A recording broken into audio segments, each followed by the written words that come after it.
Ahí estamos.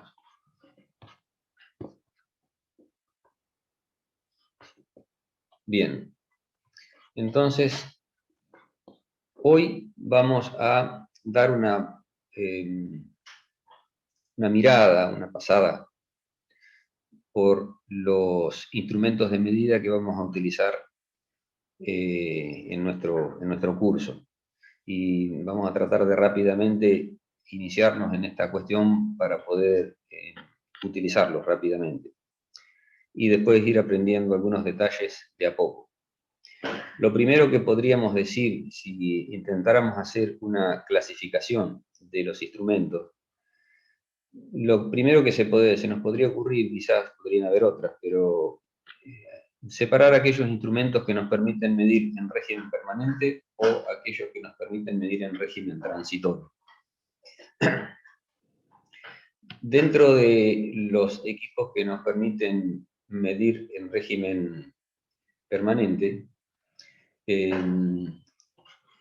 están los instrumentos que miden continua, tensión continua, corriente continua, valores eficaces, tanto tensión como corriente, y también potencia. Factor de potencia, etc. Son equipos que el resultado de la medida se presentará como un número, que representa la cantidad de la magnitud que estamos tratando de medir. Todos se van a comportar de la misma manera, nos va a dar un número. Ese número podrá ser o bien un número o una posición de un índice sobre una escala que también en definitiva va a representar un número. Y por otro lado tendremos los instrumentos que nos permiten medir un régimen transitorio, que son equipos que nos van a dar una forma de onda en función del tiempo. Dependiendo de cuán complejo sea el instrumento, podremos hacer algún tipo de cálculo sobre esa onda, que en los menos complejos, bueno, tendremos la forma de onda que podremos en definitivo dibujar en un papel. En otros podremos hacer más o menos cálculos, pero en definitiva, en forma conceptual, siempre vamos a obtener como resultado de la medida una forma de onda en función del tiempo. En general, una forma de onda de tensión en función del tiempo. Esa tensión tendrá que ser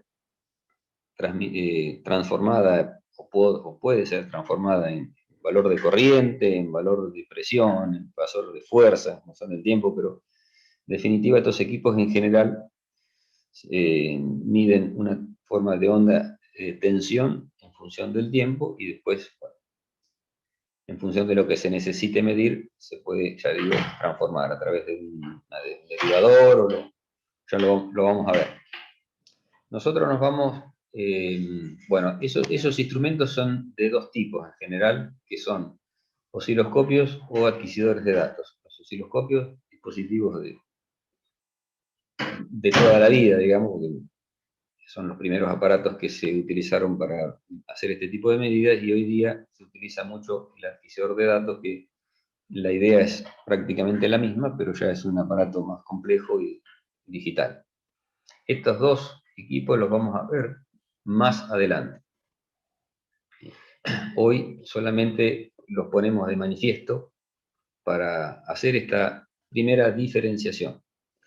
Nos vamos a dedicar a tratar de tener alguna herramientita para poder utilizar los instrumentos que miden la magnitud en régimen permanente.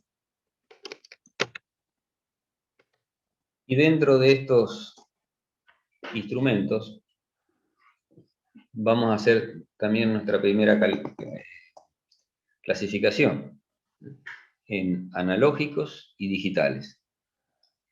Los instrumentos analógicos se caracterizan porque tienen un índice que se mueve en función de la magnitud que se mide, y la indicación resulta de relacionar justamente ese índice con una escala graduada.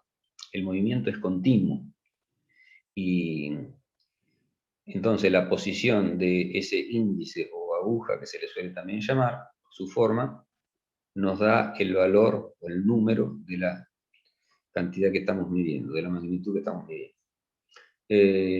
Los digitales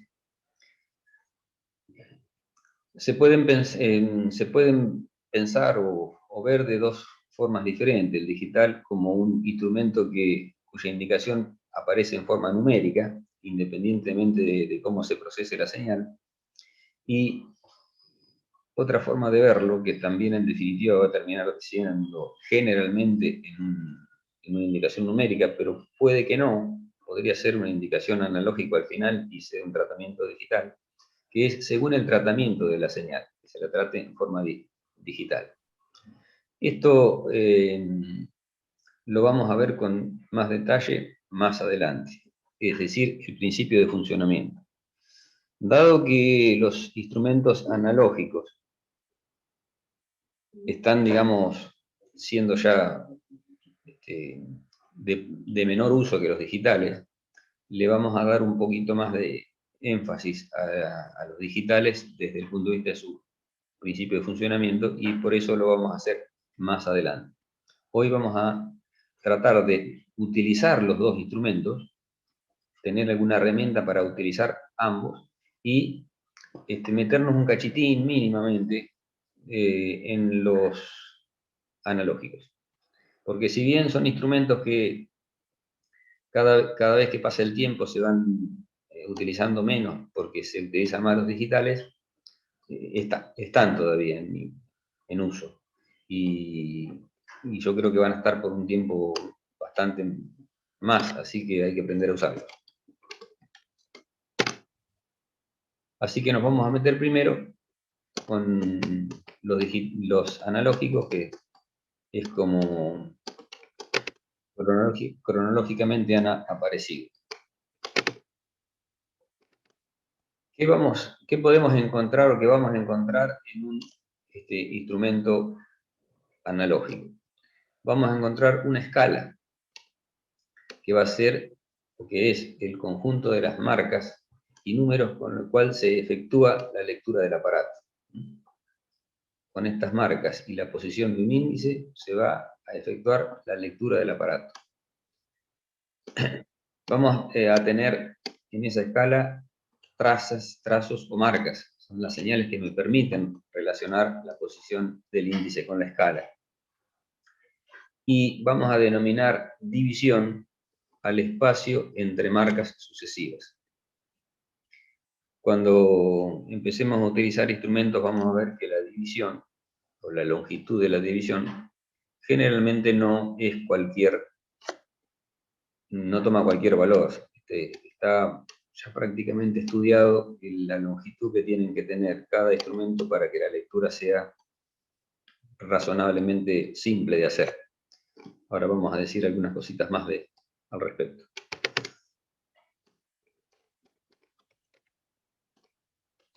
Bueno, ya tenemos aquí algunos dibujos de escalas.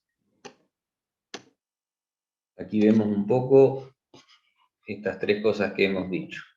La escala, hemos hablado de las marcas, de los trazos,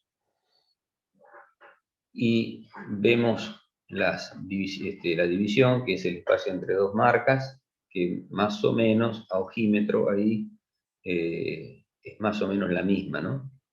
Del orden de magnitud, más o menos la misma. Lo que sí estamos viendo que aparecen algunas cositas raras. Por ejemplo, esto que se ve aquí, que ya no tiene marcas, y estas otras que vemos en este otro sector, que han cambiado. De forma similar podemos decir que aparecen cosas raras también en esta zona, y también en esta que está aquí. Bueno, ¿por qué es eso? Porque hay una cuestión que se denomina ámbito de medición y ámbito de graduación. Una cosa es lo que está por donde se puede mover el índice, y otra cosa es la zona en la cual sirve para medir. En algunos casos, ambos coinciden.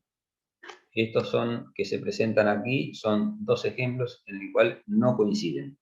O sea, estos dos instrumentos, arriba una escala de un voltímetro, abajo una escala de un amperímetro, son instrumentos en el cual tienen un ámbito de graduación diferente de un ámbito de medición. O sea, el ámbito de graduación es entonces toda la zona en donde está graduada y donde el índice ante una excitación se va a poder mover. Mientras que la zona de medición o ámbito de medición está restringida, en este caso, a la zona entre 80 y 110 voltios. De la misma manera, se puede decir que si bien este amperímetro va a poder moverse con excitaciones que van desde 0 a 60 amperes, la medición solamente va a poder realizarse entre 8 y 50 amperes.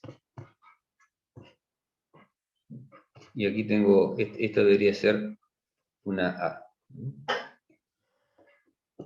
Entonces el ámbito de graduación es de 0 a 60 amperes y esto es de 8 a 50 amperes.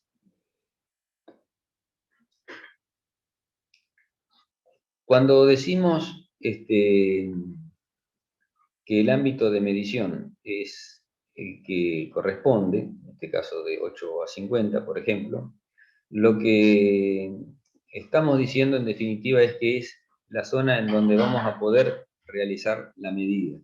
Y eso significa que vamos a poder entregar o obtener un valor de la magnitud que estamos midiendo y un determinado error de medida. Porque para nosotros ahora medir va a ser sinónimo de entregar un valor y un rango en donde la magnitud verdadera el valor verdadero se va a encontrar. Y eso es el rango, es el error de la medida. En el caso del voltímetro, vamos a suponer, intentar dar algún ejemplito adicional. Todo parecería indicar, que me aparezca el cursor, todo parecería indicar que aquí tengo, acá lo dice concretamente 50 volt, acá dice, tiene una marca más grande, en el medio no hay nada, tiene otra marca más grande, después viene un grupo de marcas pequeñas, unas pequeñas. Esto todo indicaría que tenemos 50, la marca grande que sigue es 60, 70 y 80 volts. Nosotros sabemos que vamos a poder medir entre 80 y 110. Vamos a suponer que estamos haciendo un determinado trabajo y el índice aparece en esta división que estoy marcando con el cursor, que me está diciendo que tengo 78 volts. Está aquí. Bueno, eso, si estamos en esas condiciones, no puedo hacer la medida. Tengo que ir a buscar un instrumento adecuado que pueda medir los 78 volts, porque estamos fuera del ámbito de medición. Pero me sirve para poder tomar la decisión de ir a buscar otro instrumento, para verificarlo, para no tocar, porque es una tensión ya peligrosa.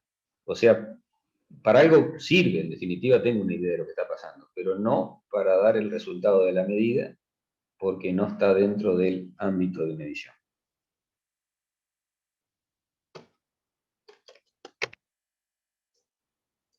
En estos dos instrumentos, en todos los instrumentos analógicos, se definen un grupo de variables, un grupo de cosas, que me van a servir para expresar el error. Nosotros ahora tenemos que pensar lo siguiente. Decimos que estamos midiendo, por ejemplo, 100 volts y sabemos que el otro día, el lunes, ya vieron algo de esto, que podríamos decir 100 más menos 4 volt, por ejemplo. Entonces uno estaría diciendo que si bien está indicando que el valor medido es 100, hay una determinada probabilidad de que ese valor sea 100 menos 4 o 100 más 4. Y en ese ámbito hay posibilidad de encontrar el valor del valor verdadero de lo que estamos midiendo. Entonces, la cuestión radicaría entonces en buscar cómo calculo para una determinada valor medido, para un determinado valor medido, cómo calculo el error. ¿Cómo calculo el error? Eso es lo que nos ocupa ahora. Y un ratito vamos a estar con eso. De alguna manera hemos conseguido el valor, pero ahora tenemos que, ¿por qué? Porque el índice se movió, se posicionó en una determinada posición de la escala y pudimos decir, bueno, 100 volt, por ejemplo. Pero ahora queremos ver cómo hacemos para saber el error de esos 100 volt. O sea, el rango en donde, centrado en el valor medido, puedo llegar a encontrar el valor verdadero con una determinada probabilidad o con toda seguridad. Para eso se definen una serie de definiciones, valga la redundancia, para poder encontrarlo. Entonces tenemos el error intrínseco, es esto que intenté decir recién, ¿no es cierto? Es el que comete el aparato cuando se encuentra, y aquí aparece una idea adicional, el que comete el aparato es lo que nosotros estamos buscando, pero el que comete cuando se encuentra en condiciones normales o de referencia. Y esto significa, y me tiene que hacer recordar, que una medición con un determinado instrumento no se puede hacer en cualquier condición. Por ejemplo, si quiero ir a medir la tensión en la Antártida, capaz que tengo problemas porque la temperatura es muy baja y el instrumento no está preparado para trabajar en esas a tan bajas temperaturas. Por lo tanto, bueno, tendré que ver qué hago, cómo me las arreglo. Llevar un instrumento que tenga magnitudes de referencia totalmente diferentes o climatizar el instrumento, se verá. Pero lo que sí se sabe es que no se puede medir en esas condiciones. Por más que el valor medido esté dentro del ámbito de medición, si el instrumento no se encuentra en condiciones de referencia, no se puede medir. Por lo tanto, el error intrínseco es el propio que el instrumento comete cuando se encuentra en condiciones de referencia. O sea que todas las magnitudes que lo influyen se encuentran en el rango permitido. ¿Cuáles son las magnitudes de influencia? Y depende de los instrumentos. Depende también de la calidad del instrumento. Depende de cuán exacto es el instrumento, pero digamos que la temperatura siempre está. Puede influir la humedad, puede influir la posición de trabajo, así que uno tendrá que tener el manual del instrumento a mano y, como siempre, antes de empezar a utilizarlo tenemos que darle una lectura y después seguramente una relectura. Así que eso es el error intrínseco. Entonces nuestro objetivo va a ser calcular el error intrínseco.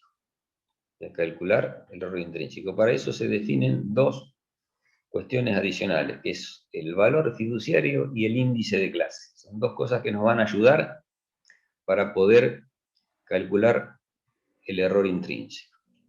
El índice de clase es un número, una convención, la designación convencional de la clase de exactitud, es decir, un número que nos define la exactitud del instrumento definida en forma convencional. Eso significa que un montón de gente se puso de acuerdo en esta cuestión, de cómo definirlo, y eso, cuando en nuestro ámbito muchos se ponen de acuerdo, generalmente aparece una norma de funcionamiento, una norma de construcción que rige estos instrumentos.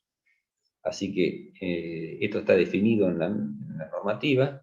Las normas que nosotros vamos a utilizar son dos generalmente. hay muchas normas, cada país tiene su norma. Muchos países adoptan la norma internacional, que es la IEC, de la Comisión Electrotécnica Internacional, para lo que es la electricidad, ¿verdad? Y nosotros vamos a utilizar IEC y EIRA, que es la norma nacional nuestra. Nuestra norma nacional, en una muy buena cantidad de productos y de temas, adopta directamente la norma internacional. Por lo tanto, a veces decir IEC es sinónimo de decir IRA. A veces introduce mínimos cambios que tienen que ver con el uso en el país, en fin. Así que el índice de clase es una designación convencional. Y el valor fiduciario lo conocemos con XF. X está refiriéndose a la magnitud, si son extensión son volts, si van corriente van a ser amperes. Es un valor convencional al cual se refieren los errores. ¿Y para qué me sirve? Me sirve para lo siguiente, que es la expresión básica, que ustedes con esta expresión van a resolver todos los problemas de este tipo, ¿no? Que se define como índice de clase a el error intrínseco que ese instrumento comete dividido el valor fiduciario. Entonces, si esto es válido y el valor fiduciario es un número convencional y el índice de clase es otro número convencional, por lo tanto, el error intrínseco sale de multiplicar el valor fiduciario por el índice de clase. Y eso indica que el error intrínseco de un instrumento analógico es constante para cualquier valor medido. Esto es bien importante tenerlo en cuenta. El valor del error intrínseco, el valor absoluto del error intrínseco en un instrumento analógico es constante en toda la escala. Ya enseguida, en un ratito, vamos a ver que no se da en los instrumentos digitales. Esto me permite entonces despejar y saco el error absoluto de medición. Si estamos midiendo 100 volts con un instrumento clase 1, bueno, reemplazo 100 aquí y me da 100 se va con 100, me queda 1, el error es 1 volt. Ahora, esto es constante en toda la escala, como he dicho. Cuando se corte el Zoom en 10 minutos, entramos sin demora, nuevamente. Si calculo con esto un error que nosotros utilizamos mucho, que es el error porcentual, entonces el error porcentual es el error absoluto dividido el valor medido. Y por lo tanto me queda E sub x dividido valor medido, reemplazo, me queda índice de clase sobre 100 multiplicado por el valor fiduciario sobre el valor medido. Y en una gran mayoría de instrumentos hay casos que salen de lo clásico, como siempre, pero me parece que en este punto nosotros tenemos que tener en cuenta que la norma dice, y no ir más allá por ahora, la norma dice que en una buena cantidad de instrumentos, 0 a la izquierda,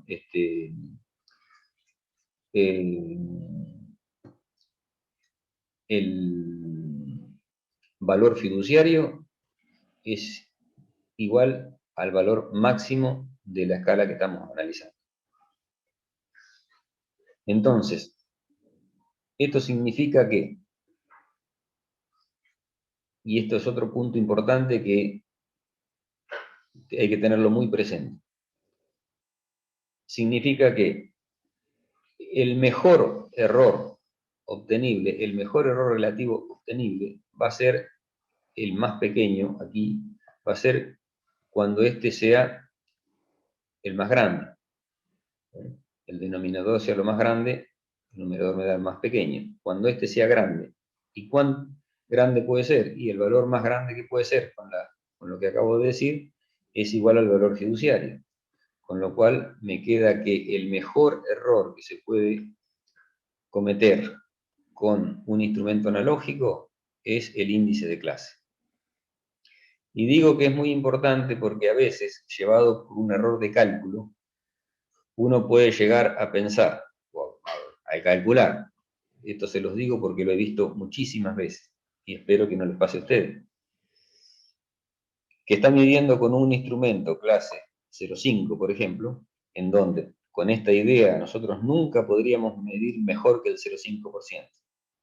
Y resulta que me equivoqué un poco en las cuentas, despejé mal o metí mal los números en la calculadora, y resulta que termino midiendo al 0,05. O sea, termino midiendo mucho mejor que el índice de clase. Entonces, ustedes en ese caso tienen que decir, me equivoqué. Si no tienen posibilidad de, por falta de tiempo, lo que sea, de revisar las cuentas, tienen que decir, me equivoqué, para que se vea que el concepto lo tienen claro, que no se puede medir mejor que el índice de clase.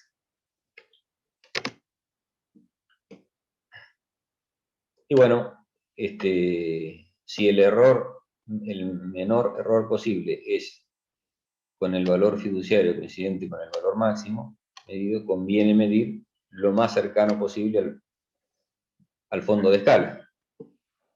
Eso es una cosa que también es bastante conocida. Es decir, tratemos de medir lo más cercano al fondo de escala, por esta cuestión, porque el error es el menor posible. Y la mejor condición, índice de clase. Los índices de clase normalizados por IEC e IRAM son los que figuran aquí. 0,1, 0,2, hasta 5, en esos saltos. Por supuesto, pasamos de un instrumento de muy buena calidad, con un error a fondo de escala de 0,1, un índice de clase 0,1, a un instrumento que sirve para medir al 5% de las mejores condiciones, o sea,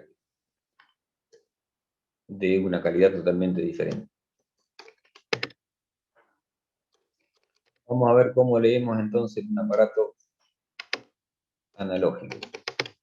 Hay que hacer una diferencia. Cuando se trata de una lectura, tenemos que hacer una diferencia cuando la escala es única o cuando las escalas son múltiples. Enseguidita vamos a ver un ejemplo de escalas múltiples. Aquí estamos viendo un ejemplo de una escala directa, única, lectura directa. Entonces, el índice se va a posicionar en una determinada posición de la escala y uno tiene que relacionar el número resultante con esa posición. Bueno, aquí vemos que entre 90 y 100, y así podemos hacer el análisis en cualquier parte del ámbito de medición, entre 90 y 100 tengo graduaciones que van de 92, 94, 96, 98, 100, ¿no? Saltos de a 2. Una división tendrían a ser 2 volts.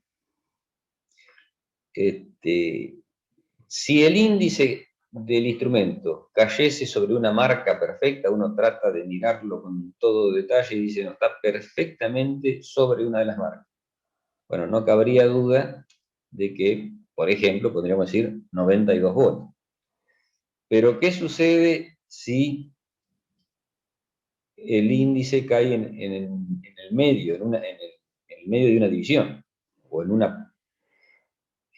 necesariamente en el medio de dos divisiones, sino en alguna parte de ese rango.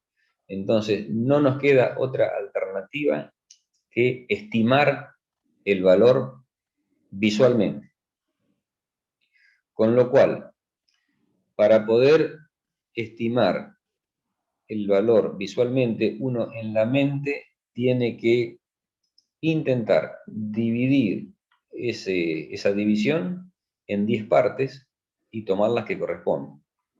Por ejemplo, si cayese el índice en el medio, uno puede estar bastante, digamos, seguro que cuando lo mira, decir, bueno, la longitud del índice a la marca siguiente es la misma que la longitud que hay entre el índice y la marca anterior. O sea, yo me puedo dar cuenta que está al medio. Lo más difícil es cuando tengo que estimar el 0,3, el 0,4, el 0,6, el 0,7, etc. Pero no me queda otra que hacerlo. Es la única forma, estimar visualmente. Esto significa que si nos ponemos a jugar o a medir con un instrumento, posiblemente dejemos la indicación fija, digamos, del instrumento y pasamos 3 o 4 personas y miramos la indicación y capaz que todos decimos que el valor es diferente. Bueno, eso se tendrá que tener en cuenta en función del error intrínseco. Pero es así. Es muy probable que el valor medido, que es el centro del rango donde se encuentra el valor verdadero, pueda ser de valor diferente en función de lo que estima, porque la persona está estimando una posición. Cuando se trata de escalas múltiples, lo que conviene hacer es sacar la constante de lectura, que es el cociente entre el valor máximo y el número de divisiones máximas. Entonces, uno directamente lo que se concentra es en ver cuántas divisiones, y después multiplica directamente por la constante de lectura. O sea que uno hasta podría hacerse una tablita en donde lo que mira son divisiones, anota las divisiones y después lo que resta es multiplicar y sacar el valor. La constante entonces de lectura, Kx, x máximo sobre delta máximo. La cantidad de divisiones máximas no varía demasiado de instrumento en instrumento, en general son 100 o 150 divisiones, es el número que generalmente aparece en todos los instrumentos. Y por lo tanto, el valor medido será esta constante de lectura multiplicado por el número de divisiones medidas. Aquí tenemos un ejemplo de un instrumento de escalas múltiples, en donde, ahora vamos a ampliar un poquitito esto, pero esto es un instrumento que se denomina voltamperímetro, porque es capaz de medir tensión y corriente. Aquí arriba está la selección de las escalas. Los que tienen color rojo son escalas de tensión y las blancas son escalas de corriente. Ahí estamos entonces, estábamos en esta diapositiva. Les decía que teníamos un voltamperímetro y que las escalas rojas son para tensión, las escalas blancas son para corriente. Este es un instrumento que vamos a utilizar en la práctica. Es un instrumento de buena calidad, un instrumento de laboratorio.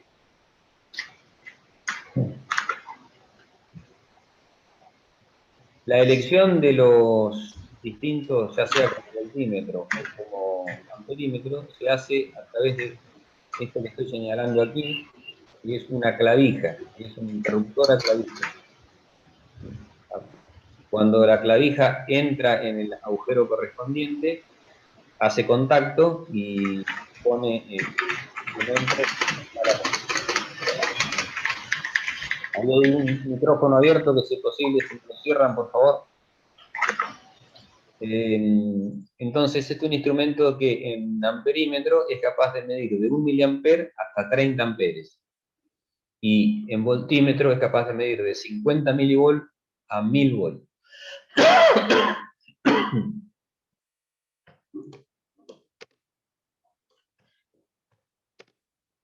Ahí se ve mejor la zona donde se elige la escala. Aquí se ve la clavija, en este caso está en 1000 volt, y aquí se ven los bornes de conexión. Tiene 2 bornes de conexión, por supuesto, ya sea como para utilizar ya sea como amperímetro o como voltímetro. el cambio de conexiones internas para uno u otro con la clavija, y ahora vamos a ver qué es lo que hace internamente. Y aquí tenemos más grandecita la escala, que nos permite sacar alguna conclusión.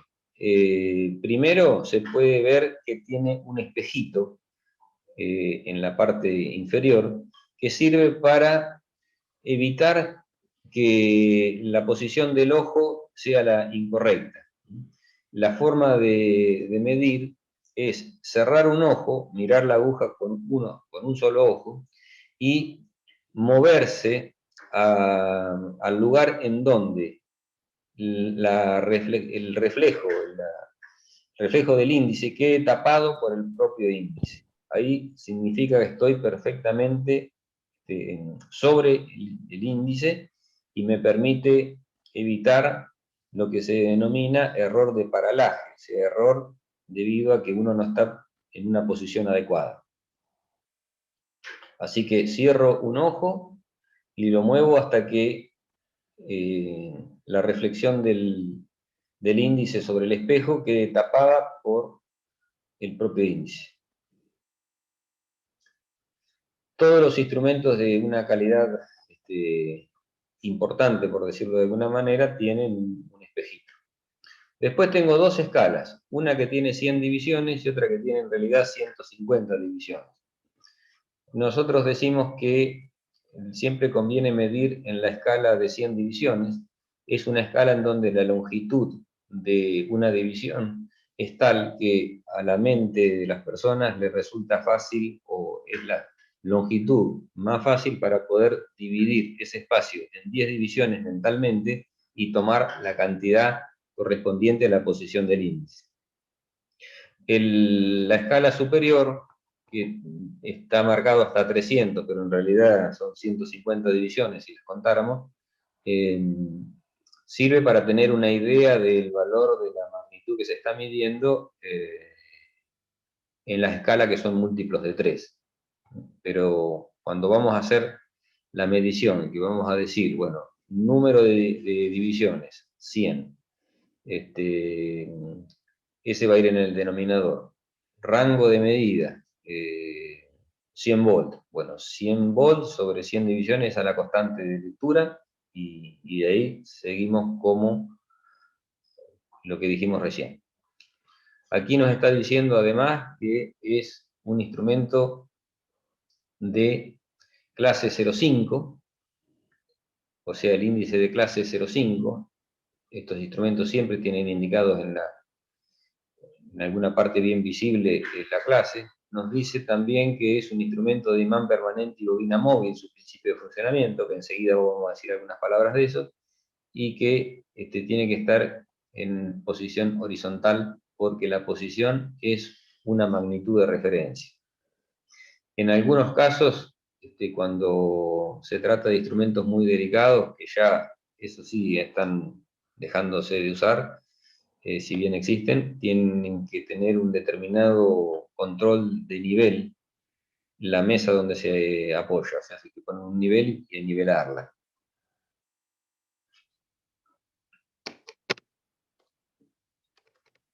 Bueno, otros ejemplos de escalas, las pasamos rápido. Escalas múltiples, todas al mismo momento indicadas en la forma, y uno utiliza el número que le corresponde al rango que está utilizando, que está marcado aquí en la bornera.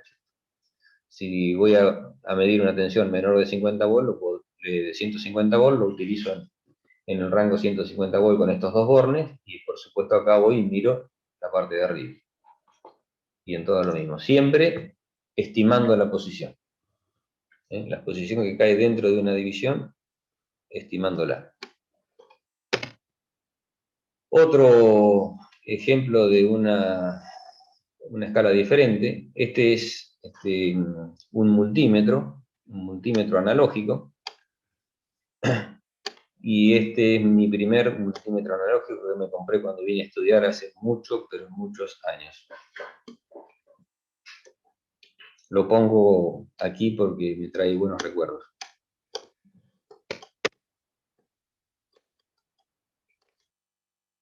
Bueno, ahora vamos a pasar a el instrumento o los instrumentos analógicos. ¿Tienen alguna dudita que pueda decir que quedó medio en el aire de los analógicos? No, yo, profe, por lo menos, por ahora no. Bien, bien.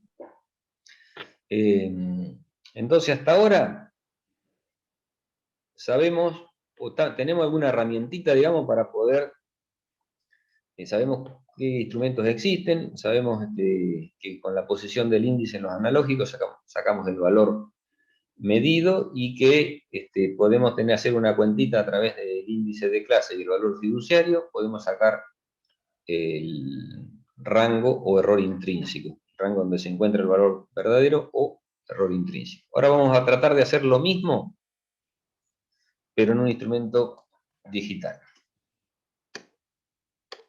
Y aparecen también algunas definiciones que vamos a ver. La primera característica por ahí que podemos poner de manifiesto en los instrumentos digitales es el número de dígitos. O sea, nosotros conocemos o caracterizamos a un instrumento digital, entre otras cosas, con el número de dígitos. N, le solemos decir. Es un instrumento de N dígitos. Bueno, ¿qué significan los N dígitos? Son la cantidad de indicadores que pueden variar desde 0 hasta 9. Es decir, un aparato de 4 dígitos tendrá una presentación mínima. Si esos 4 dígitos están en el valor mínimo, en 0, será 0000. Y una presentación máxima de 9999. 4 nueves. Eso es lo máximo que puede indicar un instrumento de 4 dígitos. Después se verá dónde se pone la coma. Después se irá cambiando de lugar la coma. Pero la presentación máxima es la que aquí aparece. Un aparato de n dígitos, así simplemente que responda a esta última definición, dentro de todo es bastante raro encontrar. ¿Qué es lo que aparece más a menudo? ¿Qué es lo que va a ser como los instrumentos que van a utilizar ustedes? Bueno, aparecen n y medio dígitos o n y 3/4.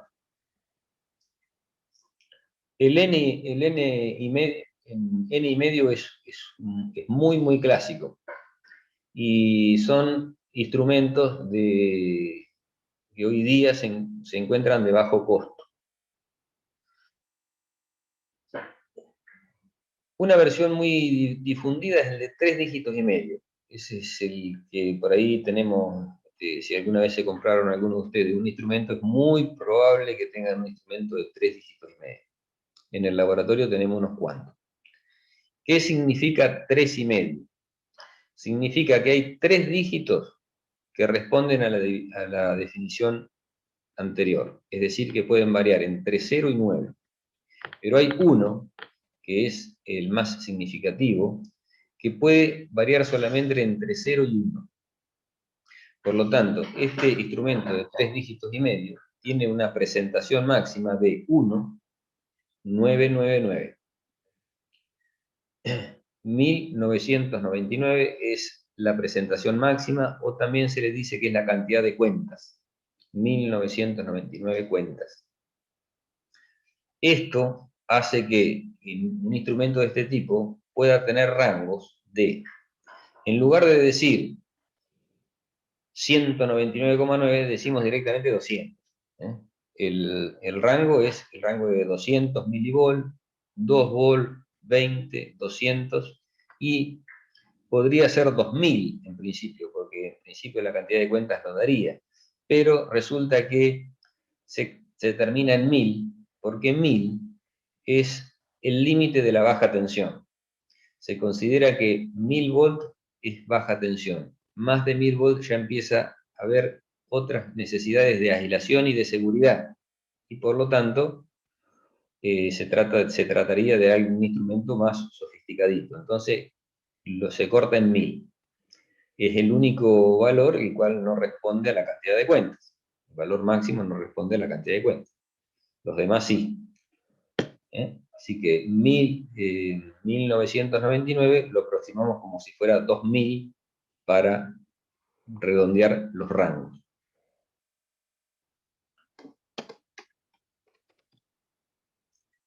El 3 y 3 cuartos, o 4 y 3 cuartos que puede aparecer, o también algún otro 5 y 3 cuartos. Los que nosotros tenemos son 3 y 3 cuartos y 4 y 3 cuartos. Ahí aparece una cosa un poquito más, no complicada, pero que hay que atender, que es que, bueno, vamos a ir en dos partes primero. La primera cuestión que está en el ejemplo es que hay dos dígitos que no responden a la definición superior, digamos, ¿no es cierto?, que hemos puesto. Que hay dos que no pueden ir, que no pueden tomar cualquier valor, y dos que sí. Entonces hay que estar atento a eso. Cuando me aparece un 3 y 3 cuartos tengo que analizar, y creo que lo que conviene es analizar la cantidad, la presentación máxima o la cantidad de cuentas. Fíjense que este es un instrumento que tiene una presentación máxima de 3200. O sea que todo es múltiplo de ese número. 320, 3,2, 32 y así siguiendo. Entonces, ese es el valor máximo, presentación máxima que se puede obtener. El segundo número, en lo que hace a los más significativos, el 2, digamos, del 3200, puede tomar valores de 0 a 9, pero dependiendo del primero. Así que tengo que tener cuidado con eso. Por eso lo que conviene es mirar la presentación máxima. Después hay otra clásica de 3 y 3 cuartos, que también se dice que es 3 y 3 cuartos. Nosotros tenemos dos instrumentos de esos, que enseguida les cuento, que, por ejemplo, 3 y 3 cuartos puede significar que 3 dígitos puedan tomar valor 0,9, de 0,9, y el más significativo puede tomar valores de 0, 1, 2 y 3. Eso también es un instrumento de 3 y 3 cuartos. Eso significa que la presentación máxima es 3999, que es ligeramente diferente a este que también se denomina que es 3 y 3 cuartos. Por eso, cuidado, porque puedo tener un instrumento de 3 y 3 cuartos con presentación máxima 3200 o uno de la misma denominación con 3999. Si van y miran la cantidad de cuenta, queda totalmente definido y sin ningún tipo de duda. O sea que cuando tengo un instrumento de n dígitos, súper claro. Si tengo un instrumento de n y medio dígitos, también está claro. Cuidado cuando tengo n y 3 cuartos. Ahí cuidado porque tengo que ir a ver de qué se trata. ¿Y qué cuidado tengo que tener? Uno, simplemente ir a ver la cantidad de cuentas. O presentación máxima. Aquí tenemos las expresiones para calcular el error intrínseco del instrumento. Y aquí aparece una diferencia con los analógicos, y es que el error se saca con esta expresión, o una similar. Dice que el error absoluto intrínseco, por supuesto siempre más menos, y es un determinado porcentaje, que es clásico y es un dato del instrumento, por el valor medido más m dígitos. Donde P es un porcentaje, entonces, del valor medido, X medido, y depende del instrumento. Un dato del instrumento. Y M es una cierta cantidad de dígitos de los menos significativos. O sea, del lado derecho tengo los dígitos menos significativos, así que me fijo cuál es el valor de ese dígito y lo multiplico por M, que también es dato del instrumento. Enseguidita hacemos un ejemplo numérico. Pero lo que sí podemos adelantar, y que en definitiva va a ser una ventaja, es que el error absoluto no es constante en toda la escala como lo era en un analógico. Y eso vamos a ver que redunda en un beneficio. También puede ser esta otra expresión, esto está en los manuales de los instrumentos, pero que fíjense que es lo mismo, conceptualmente es lo mismo, porque esta parte es igual y acá en lugar de ser m dígito, que es un número constante, es otro porcentaje por el fondo de escala, que en definitiva redunda en un número también. Vamos a hacer un ejemplo de medición de una tensión continua de 12 volts.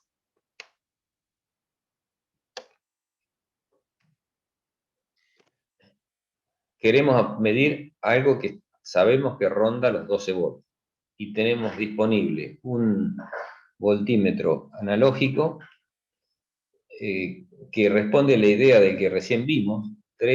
Tiene rangos 3, 10 y 30 volts y es clase 0,5. Y además tenemos un voltímetro digital de 3,5 dígitos que tiene una presentación de máxima de 1999. Esto, si analizamos lo que vengo diciendo, podría estar de más, porque ya sabemos que un 3,5 dígitos tiene esta presentación máxima. No así un 3,3/4 o 4,3/4, no así. Pero en este caso podría estar de más. Ustedes podrían saber que un 3,5 es esta presentación máxima. Y que por supuesto los alcances van a ser múltiplos de 200. O sea, 200 milivolts, más chico, 2, 20, 200 y 1000 volts. Y el error es 0,1% del valor medido más 2 dígitos. Esos son los instrumentos que disponemos. Vamos a ver cómo calculamos entonces el error en 12 volts medido con un analógico. Lo primero que tengo que decidir es qué rango utilizar, porque tenemos posibles rangos de utilizar 10 y 30 volts. En los dos casos vamos a tener una deflexión y una indicación. En el de 3 no. Y es más, en un instrumento de este tipo lo puedo dañar si aplico 12 volts en el rango de 3. Pero tengo dos escalas disponibles o dos rangos disponibles, 10 y 30. ¿Cuál utilizo? Utilizo la idea que habíamos sacado cuando calculamos el error, cuando dijimos algo del error, que nos conviene medir a fondo de escala. Por lo tanto, en estas condiciones me conviene medir en el rango de... perdón, me estoy equivocando. 12 volts tampoco lo puedo medir en 10, perdón. Acá me queda rebobino. Acá me queda 30 volts nada más. Siempre tengo en la cabeza de cambiar este número para que pueda medir en dos rangos y me olvido. Me queda en la cabeza nomás. Perdón, 12 volts no lo puedo medir en el rango de 3 porque lo dañaría. En el rango de 10 tampoco lo puedo medir porque no llega hasta afuera. Quizás no lo dañe o que tarde más tiempo para dañarlo, pero no puedo medirlo. Me queda solamente 30 volts. Así que no, todo lo que dije no había pensado en el número. Estaba con la idea y no tenía el número, mal, de mi parte.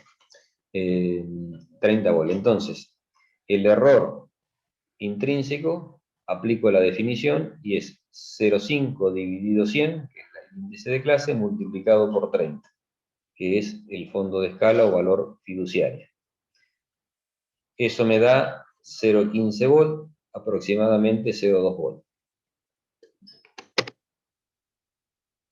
El error relativo será 0,15 dividido el valor medido, que es 12, multiplicado por 100, 1,3%. Fíjense que me está dando más que el índice de clase, como es lógico, porque estoy midiendo a menos de la mitad de la escala. Por lo tanto, es lógico. No podría haber obtenido un error que sea menor que el índice de clase.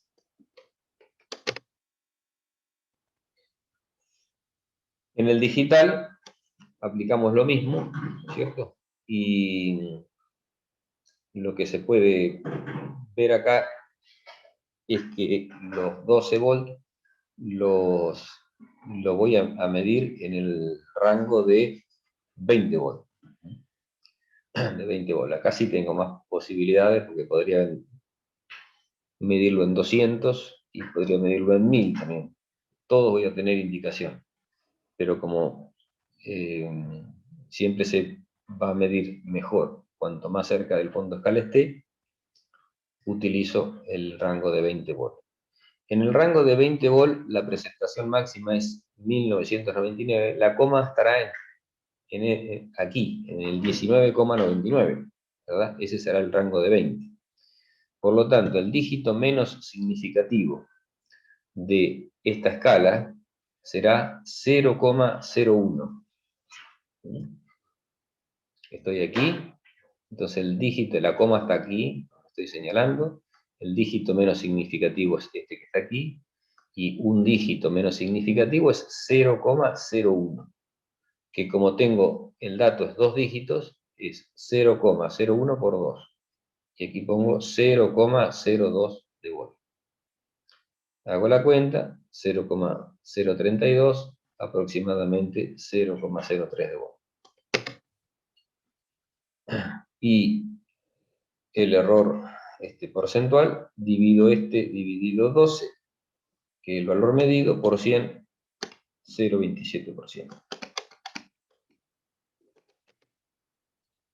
Aquí tengo una gráfica interesante de una comparación de un instrumento analógico con uno digital. Enseguida van a aparecer los dos. Pero primero tengo que decir que cómo vamos a hacer esa comparación. Vamos a hacer esa comparación con igualdad de alcance. O sea, vamos a hacer una comparación como que tenemos dos instrumentos, uno digital y uno analógico. Los dos son de 20 volts. Uno es de 3 dígitos y medio y el otro es clase, ahora vamos a ver, me parece que es 0,5. Va a aparecer ahora. Pero la comparación, además de igual rango, de igual fondo de escala o rango, va a ser también que a fondo de escala los dos cometan prácticamente el mismo error para poder compararlo. O sea, un instrumento clase 0,5 con un instrumento digital que a fondo de escala mida prácticamente al 0,5%, que es el caso que está analizado aquí. Entonces, el error porcentual es más o menos, por eso pongo valor absoluto acá. Si no, tendría que tener una línea en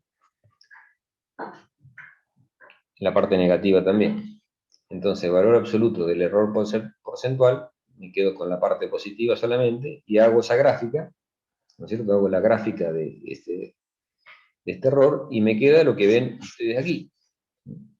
Un error que, grosso modo, se mantiene bastante constante en una buena parte de la escala, diríamos que hasta la mitad casi se podría decir que es prácticamente constante. Y después ya cuando los valores son pequeños, bueno, comienza a subir. En todos los casos, cuando tiende a cero, los errores tienden a infinito, por eso dibujo hasta una cierta parte razonable. Y ahora lo comparo con un alcance, con un analógico de 20 volts y clase 0,5. ¿Ven que en 20 volts prácticamente el error es el mismo? Son dos instrumentos que son comparables desde ese punto de vista. Pero fíjense qué diferencia cuando calculo el error porcentual, cómo aumenta drásticamente en el analógico. Esto proviene del hecho de que en el analógico el error absoluto, intrínseco, es constante, y en un digital no. En un digital tiene dos partes. Una que depende del valor medido, porcentaje, y otra que es constante, que depende del número de dígitos. Así que si uno hace la cuentita, esto está hecho en un Excel, ustedes lo pueden hacer para practicar tranquilamente, y sale esto. Fíjense que hasta los 15 volts, y no hay una gran diferencia entre uno y otro, pero de ahí en más empieza a ser importante. A mitad de escala, el error del analógico es el doble del índice de clase, en este caso 1, y aquí se mantiene prácticamente en 0,8 de ese orden de magnitud, ¿no es cierto? Y bueno, acá empieza a ser bien diferente uno de otro. Así que si a ustedes les preguntan, ¿qué conviene medir con un instrumento analógico o con uno digital? Bueno, lo primero que vamos a decir es, bueno, cómo es cada uno, porque no puedo comparar si no tengo una misma vara, ¿verdad? La comparación tiene que ser hecha si tienen igual rango e igual error a fondo de escala. En esas condiciones me quedo con el digital. Si son distintas las condiciones, las analizaremos, veremos. Vamos a barrer decir algunas cositas de los principios de funcionamiento.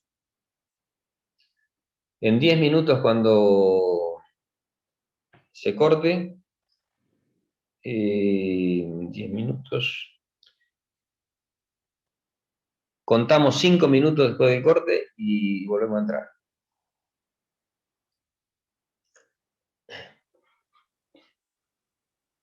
Esto que está dibujado aquí es el principio de funcionamiento de todos los instrumentos analógicos existentes.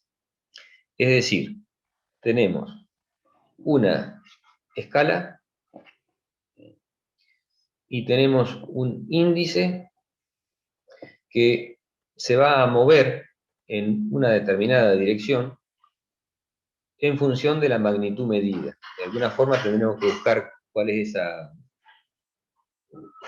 cómo está regida ese movimiento, pero siempre va a ser en función de la magnitud medida, se va a mover en una dirección. Y vamos a tener un resorte que trata de impedir ese movimiento. Es decir, se va a oponer a ese movimiento. Es decir, en este índice, que es un sistema rotante, ¿no es cierto?, que gira alrededor de este punto, van a actuar dos cuplas, perdón. Una cupla motora y una cupla que se va a oponer a la cupla motora. Se suele llamar antagonista o directriz.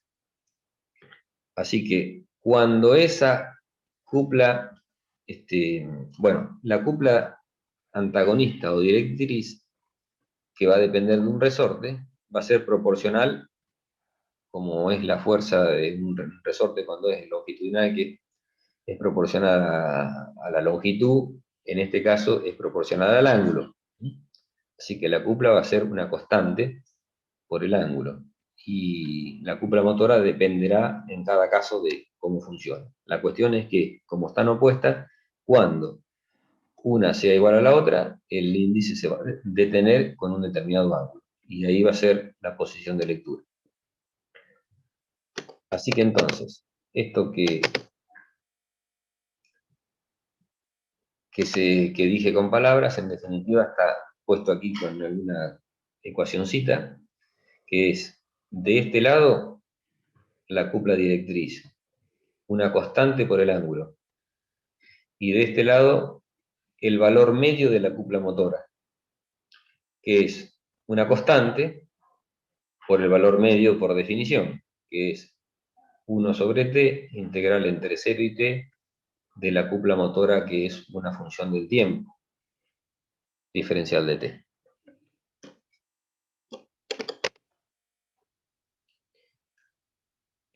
Esto que acabo de decir va a ser aplicable a todos los instrumentos que vamos a ver, analógicos. Y vamos a ver tres tipos de instrumentos. Imán permanente y bobina móvil, IPBM, un instrumento muy clásico. Hierro móvil y electrodinámico. Vamos a utilizar en las prácticas estos instrumentos. Por eso le tenemos que dar una idea de funcionamiento. Tenemos que saber para qué sirven, qué miden. Vamos a empezar entonces con el de imán permanente y bobina móvil. Es más simple y tiene un formato de este tipo. Tiene, como la palabra lo dice, tiene un imán permanente. Es el que estoy señalando aquí. Dice expansión polar. Tiene una y otra. Este es el imán permanente. Esto es un hierro que sirve para guiar el flujo. Entonces, el campo magnético se concentra en el entrehierro de ese imán, que es esta zona que estoy dibujando acá, que justamente es por donde hacemos mover una bobina móvil. De ahí el nombre, entonces, imán permanente y bobina móvil. El imán permanente produce un campo magnético y la bobina móvil está dentro de ese campo. Por la bobina móvil vamos a hacer circular una corriente. Por lo tanto, se va a producir una interacción entre la corriente que circula por la bobina móvil y el campo magnético que es producido por el imán permanente. Solidario a la bobina móvil tenemos el índice, que está dibujado aquí.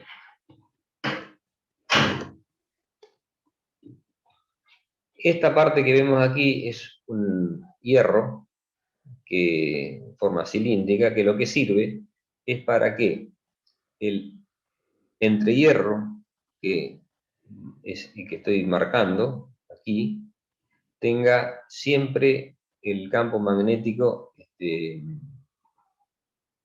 esta posición, como está dibujado aquí. Esta es una foto de frente de lo mismo que la anterior. Si este hierro cilíndrico no estuviese, saldrían líneas de campo del norte hacia el sur y en la zona donde está la bobina no sería constante. En cambio, de esta forma, la bobina siempre ve la misma posición del flujo respecto a su conductor. Y esa posición está más linda aquí, en donde veo que tengo siempre el conductor por donde entra o sale la corriente que estoy haciendo circular por la bobina móvil y el campo magnético siempre en la misma posición. Por lo tanto, la interacción de este campo con la corriente que circula por la bobina, aquí está dibujada como si fuera un solo conductor, pero la bobina son varias vueltas, ¿no? Es el producto vectorial de I por L vectorial B. Una fuerza hacia arriba cuando la corriente sale del papel y una fuerza hacia abajo cuando hago el producto vectorial cuando la corriente entra al papel o a la computadora en este caso. Entonces, cambió la posición de la dirección de la corriente, se mantuvo B y por lo tanto cambió la dirección de la fuerza. Y la fuerza, por lo tanto, aplicada a un eje que está al centro de la bobina, produce una cupla. Fuerza por distancia. Esa cupla, si nos pusiésemos detalladamente a estudiarla, no es el objetivo. Es importante por ahí tenerlo presente, pero no es hacer la deducción. Esa cupla la cupla motora es K, una constante por la corriente. Si ustedes tuvieran interés en ver cómo sale, bueno, agarramos un libro de física Esos dibujitos anteriores están sacados de los libros de física. También en algunos libros de medida que damos como referencia está, pero sería una curiosidad que tengan particularmente porque nadie se lo va a pedir. Lo que sí tenemos que saber es que la cúpula motora es K por I. Por lo tanto, si voy a la expresión anterior, que decíamos que era general, totalmente general para todos los instrumentos, y reemplazamos la cúpula motora por este valor, nos queda que la constante se va fuera de la integral y me queda la corriente, que es función del tiempo, dentro de la integral. Y esto, que está acá, es la definición de valor medio de una corriente. Por lo tanto, la deflexión de un instrumento de imán permanente y bobina móvil es proporcional al valor medio de la corriente, o a la corriente continua. Son instrumentos que se utilizan para medir continua, y detectan corriente, proporcional a la corriente, porque su cúpula motora es proporcional a la corriente, entonces detectan corriente.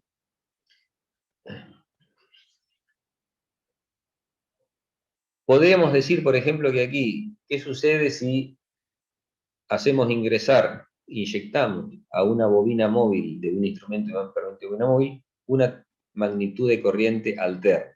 Bien, la integral de 1 sobre t, integral entre 0 y t, y de t de alterna es 0.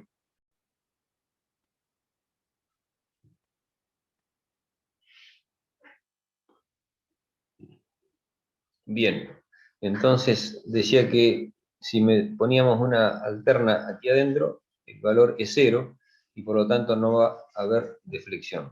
Y si ese valor de alterna, el valor eficaz de esa alterna, de corriente alterna, es igual al valor de continua de fondo de escala o de rango de este instrumento, no va a pasar nada. El instrumento va a estar en las mismas condiciones de calor, digamos, de generación de calor que estaría si estuviera circulando una corriente continua. La única diferencia es que no deflecta. Ahora, el peligro es que si hacemos circular una corriente bastante más grande que lo que soporta, no va a deflectar y se va a romper. Ese es el punto importante a tener en cuenta. Vamos a ver cómo hacemos para obtener un instrumento de imán permanente y bobina móvil como voltímetro. Bueno, bastante simple. Le colocamos una resistencia en serie. Esa resistencia se llama resistencia multiplicadora, y por lo tanto la resistencia del voltímetro que presenta el voltímetro será la suma de la resistencia multiplicadora más la resistencia propia del instrumento base. Aquí podemos plantear las siguientes ecuaciones, donde la corriente máxima, que es lo que caracteriza al instrumento, como vimos recién, detecta corriente, es la tensión máxima sobre su resistencia propia, pero también es igual a la tensión a medir dividido la suma de R multiplicadora más resistencia propia de la bobina.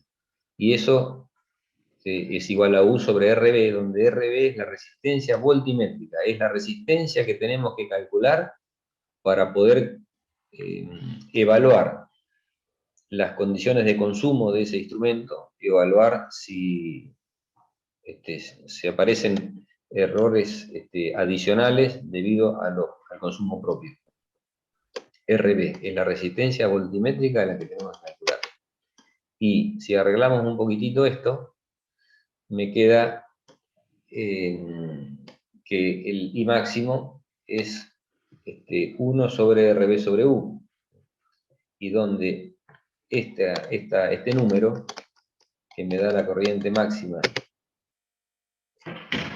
se denomina cifra de ohm por volt, que es un dato constante para cada instrumento. Un número clásico son 1000 ohm por volt para los instrumentos de continua que estamos viendo. ¿Y para qué me sirve? Me sirve para, multiplicando la cifra de ohm por volt por el rango de medición me da la resistencia voltimétrica, que es constante para cualquier valor de tensión medida. RB, para saber qué efecto va a producir esa resistencia, porque va a tener un determinado consumo de corriente en el circuito. Bueno, ¿cómo hago? Lo calculo con la cifra de Ohm por volt, que es datos de cada instrumento. Si quiero construir un amperímetro, bueno, colocaré este instrumento en paralelo con un resistor que le llamo resistencia derivadora o resistencia Shunt. ¿Y cómo obtengo la corriente? Porque nuestro objetivo va a ser obtener la corriente, ¿verdad? Entonces, puedo plantear que la corriente que quiero medir menos la corriente, bueno, en este caso para el caso máximo, ¿no? La corriente máxima me da una caída de tensión en RD por RD es igual a I máxima por RD. Y por lo tanto de ahí despejo I. Estaría bueno que ustedes digan lo siguiente, o piensen lo siguiente. Tengo un instrumento de imán permanente y bobina móvil de 50 milivolt de fondo de escala y 50 ohms de resistencia propia. Y ahora quiero medir con ese instrumento, quiero medir una corriente de 10 amperes. Bueno, hay que calcular RD. Eso es un ejercicio clásico. Calcular la resistencia multiplicadora para poder medir una determinada corriente conociendo las características del instrumento. De la misma manera, puedo decir del caso del voltímetro para calcular la resistencia multiplicadora para medir, por ejemplo, con este mismo instrumento, 100 volts.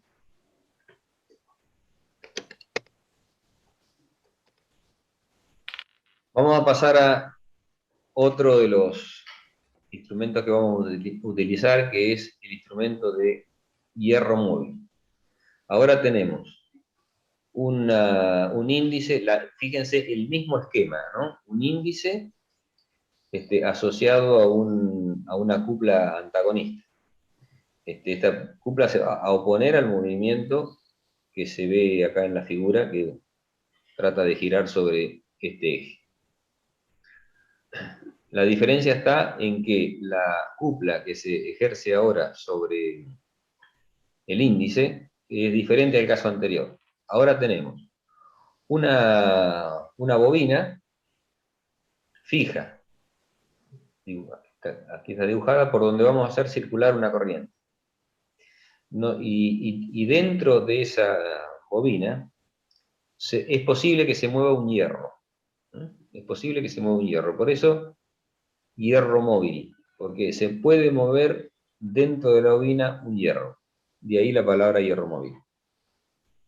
Nosotros sabemos, seguramente que sabemos, y si no, trataremos de recordarlo, por nuestros estudios de física, de campo magnético de física, que si tenemos un circuito como un sistema como estos, y si hacemos circular una corriente, se genera un campo magnético interno en la bobina que trata de atraer el hierro hacia el interior de la bobina, ¿no es cierto? Se imanda y se trata de que venga al interior de la bobina. ¿Qué es lo que sucede con esto? Entonces gira en la posición contraria al del resorte antagonista. Por lo tanto, tengo una cupla motora que trata de meter el hierro dentro del hueco. Y una cupla antagonista que trata de no dejarle hacer eso. Nuevamente, la misma ecuación, se cumple la misma ecuación de hoy.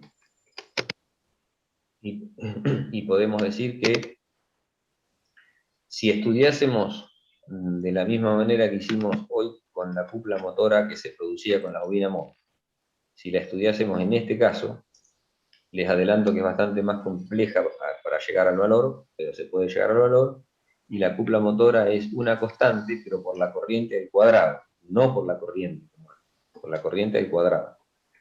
Entonces, si reemplazo en la ecuación general, me queda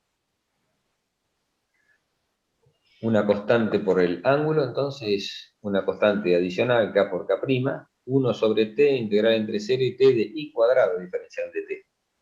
Y como el valor eficaz de una corriente es la raíz cuadrada de 1 sobre t integral entre 0 y t de i cuadrado de t, esto es una constante multiplicado por el valor eficaz al cuadrado. Esa es la resultante. Por lo tanto, esto es un instrumento que viene muy bien para medir valores eficaces, porque su deflexión es proporcional al valor eficaz al cuadrado. La escala, si no se toma ninguna medida en general, va a ser una escala no lineal, va a ser una escala cuadrática, pero va a servir para medir valores eficaces.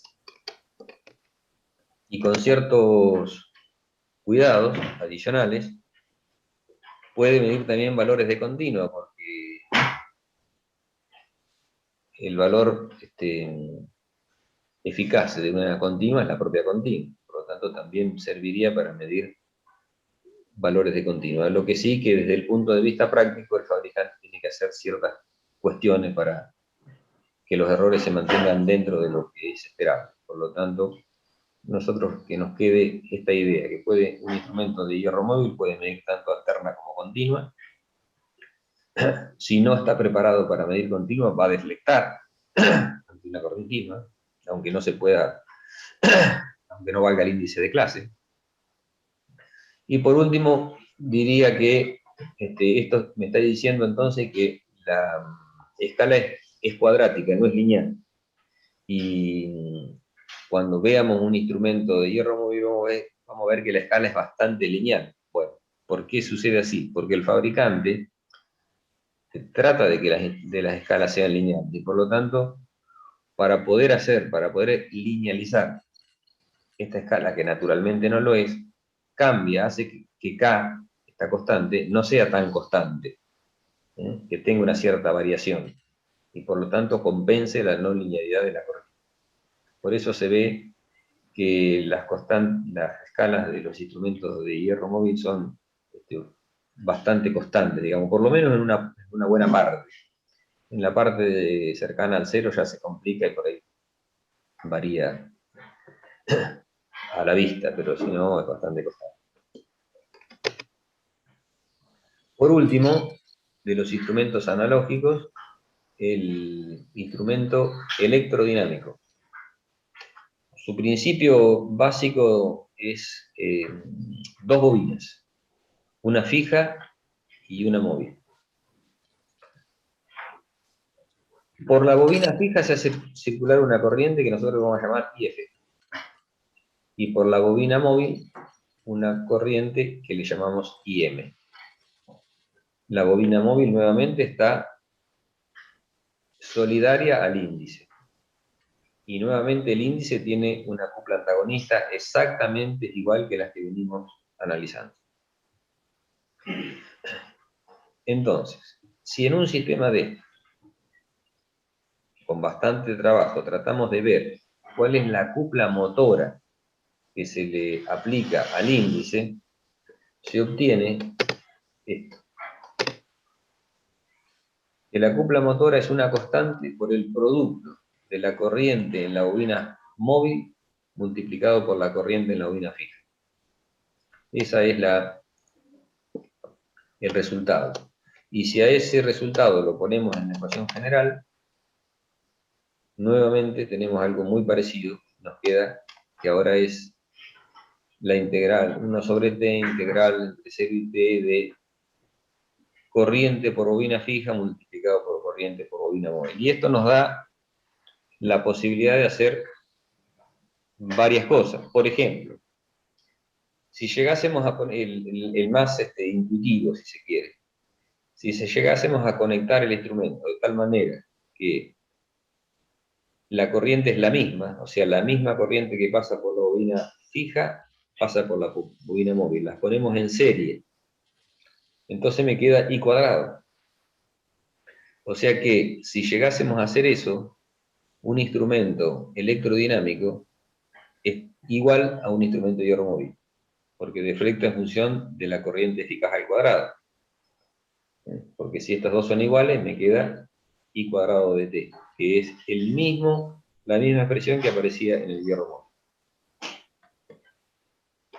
Por lo tanto, puedo hacer un amperímetro de valor,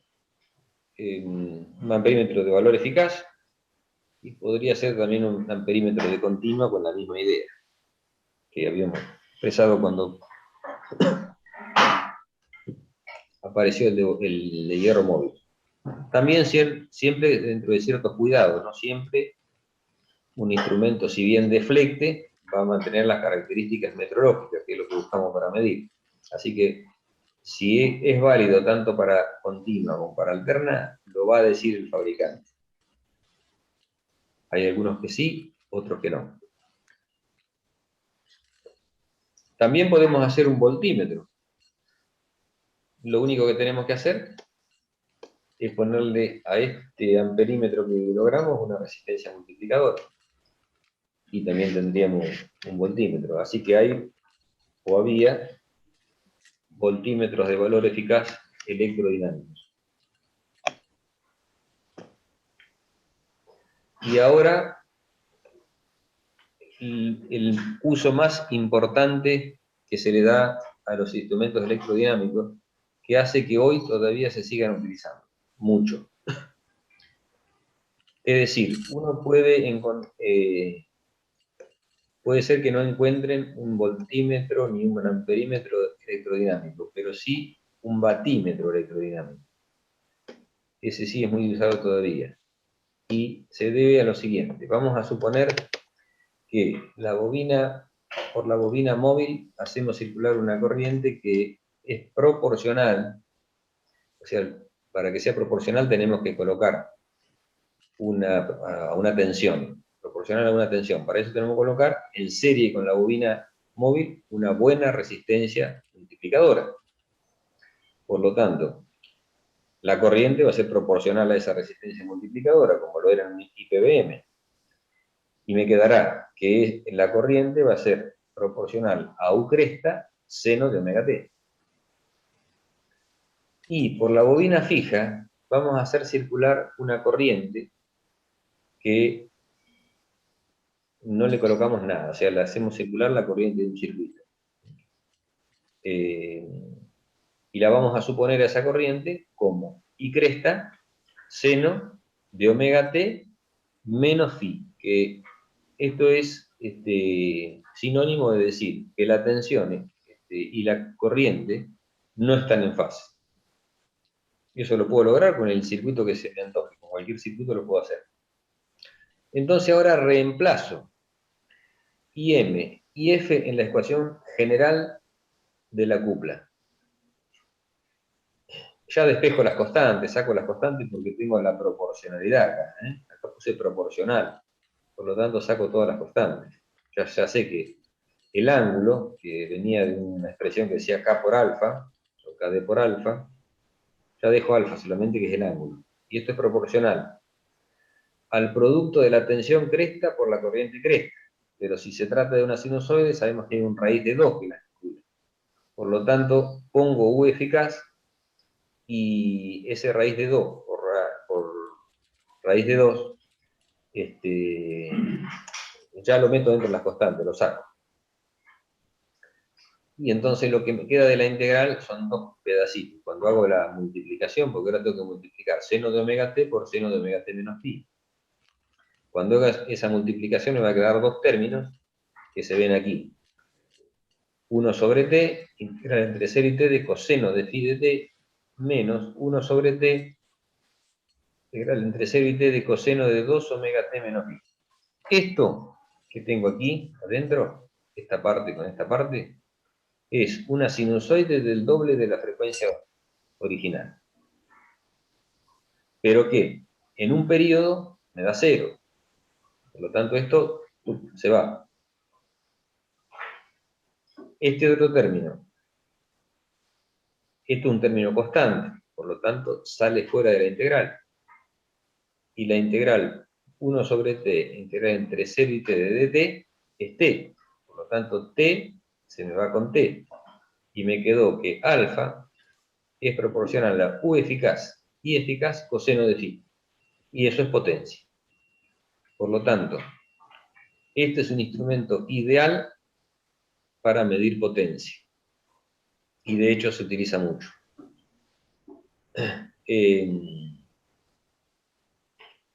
Lo único que tengo que hacer es aplicar tensión a una de sus bobinas y hacer circular la corriente del circuito por la otra de sus bobinas.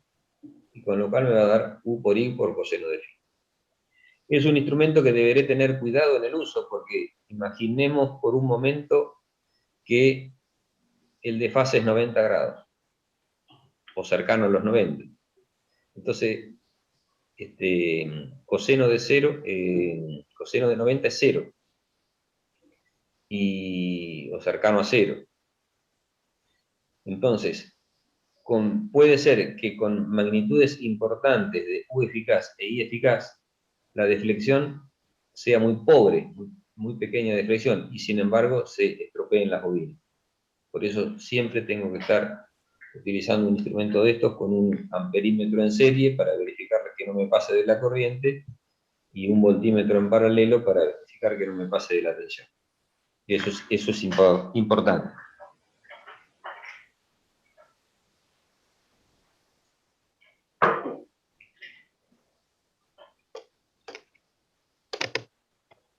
Bueno, hasta aquí, presentación de instrumentos analógicos. En el curso no vamos a ver más, no le vamos a dar más profundidad que esto. Así que con que sepan esto, está bien. No sé si tienen alguna pregunta para hacer. Si no, decimos algunas palabritas de los digitales ya como para ir terminando. Igual si las preguntas surgen después, nos podemos conectar. Podemos generar otra conexión para responder algunas preguntas que me hayan quedado claro de esta clase. No se hagan problema por eso. Pero repito entonces, de los instrumentos analógicos no vamos a pedir más profundidad que esta y vamos a dar vuelta siempre sobre imán permanente y bobina móvil, hierro móvil y electrodinámico. Hay otros instrumentos analógicos, se les pueden presentar, quizás rara vez, pero se pueden presentar, por eso sepan que puede haber por lo menos otro. Y después hay muchos instrumentos que se derivan de estos. Pero estos son lo básico. Vamos a decir algunas palabritas sobre los digitales. Esto más que nada es algo para abrir los ojos, para esperar lo que viene, porque todo esto lo vamos a estudiar con mayor detenimiento en instrumentos digitales. Quizás es válido decir, cuando estudien instrumentos digitales, podemos darle una miradita de nuevo a esto y decir, bueno, tengo que acordarme de que todos estos parámetros tengo que tener alguna explicación a todos los parámetros que aparecen. El más simple de todos los instrumentos digitales es el voltímetro digital de continuo, que vamos a medir, vamos a ver este bloque que es el conversor analógico digital, o sea que convierte lo que es analógico, que es la tensión de continua, en valor digital y me lo entrega a través de una indicación numérica. Con los conversores, vamos a ver varios tipos de conversores más adelante. Pero ¿qué va a tener esto como resultado que vamos a necesitar para utilizar? Bueno, vamos a tener características de exactitud. Es lo que acabamos de ver hoy. Cómo expresar la medida de un instrumento digital, con su valor y con su error intrínseco. Esto ya lo sabemos, no vamos a ahondar mucho más en este punto, ya lo sabemos. La resistencia de entrada o resistencia interna del instrumento. Eso también lo vamos a ver con un poco más de detalle cuando veamos instrumentos digitales, pero adelantamos que un instrumento, como para poder utilizarlo, un instrumento digital tiene una resistencia que es constante para cualquier rango. Un valor bastante clásico es 10 megohm. 10 megohm para 200 milivolt o 10 megohm para 1000 volts. Siempre constante. Recordemos que no sucedía eso con un instrumento analógico, que a través de la cifra de ohm por volt va variando esa resistencia rango a rango. En cada rango es constante, o en cada alcance es constante, pero cuando cambio de alcance, cambia el valor. Aquí no, aquí es constante. Bueno, también vamos a tener los rangos de medición, que de la misma manera que los analógicos me sirve para poder definir o poder decir cuál rango vamos a utilizar en función de la magnitud medida, con el objetivo siempre de medir lo más cercano a fondo de escala posible. Y después van a aparecer dos parámetros adicionales, que esto lo vamos a explicar muy bien, creo que lo vamos a explicar muy bien, o sea, por lo menos vamos a tratar con bastante profundidad, que son bien diferentes a los instrumentos analógicos porque en ellos no aparece. Y que son estas dos cifras que ustedes posiblemente ya la encuentren en los manuales de los aparatos. Cuando busquen la exactitud, por ejemplo, van a ver estas cifras, que son las cifras que se llama relación de rechazo de modo común y relación de rechazo de modo normal. La de arriba es modo normal, la de abajo es modo común. Y aparece a veces la palabra, en algunos casos, no a veces, ¿sí? Siempre que sea necesario, la palabra efectivo o no efectivo, que también lo vamos a ver con detalle. Lo importante ahora es que son dos números que les van a aparecer en los manuales de datos y que por ahora ustedes no tienen que mirar. O sea, no tienen que creer que los deberían saber y no lo saben. No, todavía no tienen herramientas para poder analizar esto. Pero sí tienen herramientas para utilizar la exactitud y la resistencia de entrada y poder definir los rangos de medición. Así como sucede esto en un instrumento de continua, en un instrumento digital de continua, un instrumento digital para medir alterna, hay dos casos, dos posibilidades, y nosotros vamos a utilizar los dos instrumentos, las dos posibilidades. Por eso hacemos esta presentación también. La primera posibilidad es tratar de utilizar un instrumento de continua para medir alterna. Y eso lo hacemos bastante fácil, metiendo un rectificador adelante. O sea que la magnitud alterna la rectificamos y tenemos una continua. La continua la metemos en el mismo instrumento que acabamos de ver, un conversor analógico digital, una indicación numérica. Lo único que vamos a tener que tener cuidado es en la constante por la cual vamos a tener que multiplicar el valor de continua para tener la alterna, que ahora vamos a ver, porque al tener una rectificación, vamos a tener una determinada constante. Enseguida la vemos en la próxima diapositiva. Aquí vamos a tener también algunos parámetros, como son el rango de medición, la impedancia de entrada, todo eso va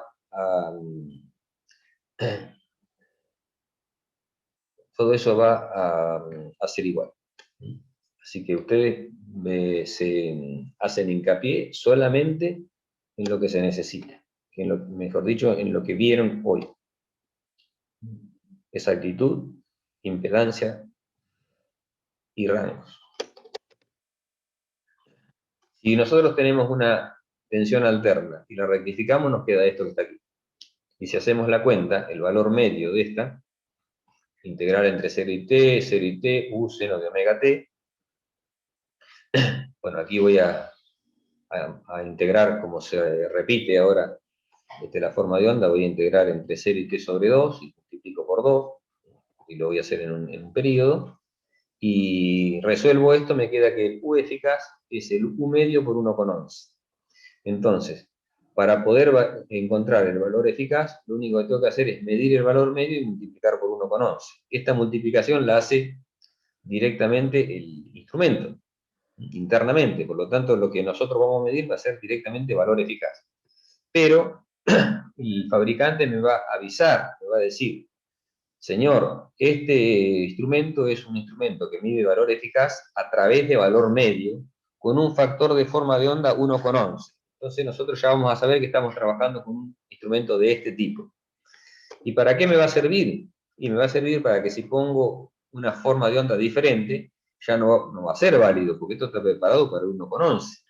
Por ejemplo, si pongo un triángulo, cuando rectifique tengo esta forma de onda que tengo acá. Y cuando aplique la expresión del valor eficaz, voy a llegar a que el U eficaz es 1,15 por U. Y el instrumento en realidad está preparado para 1,11. Por lo tanto, ya tengo un 3,5% más o menos de diferencia. Por lo tanto, un instrumento que, por ejemplo, mida al 1%, si ya tengo aquí adentro un 3,5%, estoy arruinando toda la característica de exactitud. Por lo tanto, cuando el fabricante me avise, este es un instrumento de valor eficaz basado en valor medio con factor de forma de 1,11, me está diciendo que no sirve para este tipo de onda, a menos que tenga algunos cuidados que ya vamos a ver. Pero sirve para una sinusoide. Y el segundo instrumento que nosotros vamos a utilizar, y que también, insisto, vamos a utilizar con mayor, que vamos a estudiar con mayor complejidad, digamos, es el instrumento de valor eficaz basado en valor eficaz verdadero. Es decir, un valor eficaz verdadero ya no me importa si la onda que entra es sinusoidal, si es triangular o si es una sinusoide con armónico. No me importa. Siempre y cuando que suceda y que el rango de frecuencia sea el adecuado.